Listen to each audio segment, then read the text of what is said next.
అంబరీషుడు ఒక రాజు. ఈయన విష్ణు భక్తిని మెచ్చి విష్ణువు ఇతనికి సుదర్శన చక్రం ఇవ్వడం జరిగింది. సుదర్శన చక్రం ఇవ్వడం జరిగింది. ఒకనాడు దుర్వాస మహర్షి, చెప్పాను దుర్వాస మహర్షి ఎక్కడుంటే అక్కడ శాపాలే.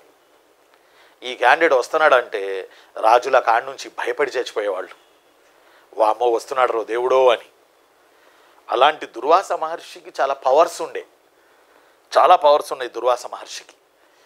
ఒకనాడు దుర్వాస మహర్షి భోజనానికి వస్తానని అంబరీషుడితో చెప్పి స్నానం చేసి వస్తాను దగ్గరలో ఉన్న నదిలో అని చెప్పి వెళ్ళి చాలాసేపు వరకు క్యాండిడేట్ చాలాసేపు వరకు దుర్వాసుడు రాలే. ఎదురు చూశాడు. అంబరీషుడు ఎదురు చూసి తనకు ఆకలైంది తినేశాడు. తన టైం తంది కదా. ఇక ఎప్పుడుకో 3:30కో 4కో వచ్చాడు మన దుర్వాస మహర్షి. వచ్చి అరే నాకన్నా ముందు నువ్వు తింటావా అని చెప్పి అంబరీషుడిని శపించాడు. ఊరినే కోపం వస్తుంది దుర్వాస మహర్షికి, క్యాండిడేట్కి. శపించి పడేశాడు అంతే. శపించడమే కాదు, అంబరీషుడిని ఇబ్బంది కలగజేయడానికి కృత్య అనే శక్తిని ప్రయోగించాడట. అంత కోపం వచ్చింది దుర్వాసుడికి. కృత్య ఇక్కడ ఎదురుగా రాస్తా.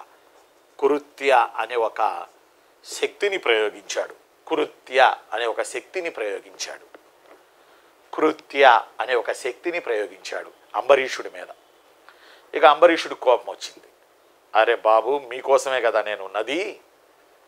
మా దుర్వాస మహర్షి మీరు రాకపోతే ఎట్లా, మీరు లేట్ అయిందని నేను తినేసాను భోజనం, నేను ఎక్కడ ఆగాలి 4 వరకు.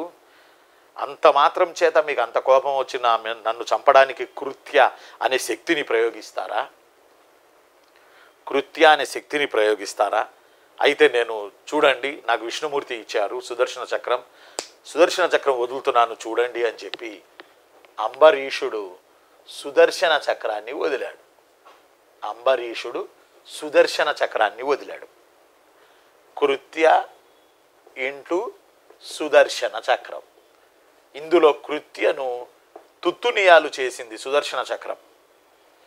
కృత్యను ఎల్లి ఢీ కొట్టి కృత్యం 10 వక్కలైపోయింది. అంతేకాదు ఈ సుదర్శన చక్రం ఆఫ్టర్ దట్ దుర్వాస మహర్షి వైపు తిరిగింది. ఈ సుదర్శన చక్రం దుర్వాస మహర్షి వైపు తిరిగింది. తిరగడం ఇక దుర్వాస మహర్షి పైకి వస్తుంది. ఇక దుర్వాస మహర్షి పెడబొబ్బులు పెట్టడం మొదలైశాడు. ఇక వామ్మో దేవుడా అని చెప్పి విష్ణువు యొక్క శరణు కోరాడు.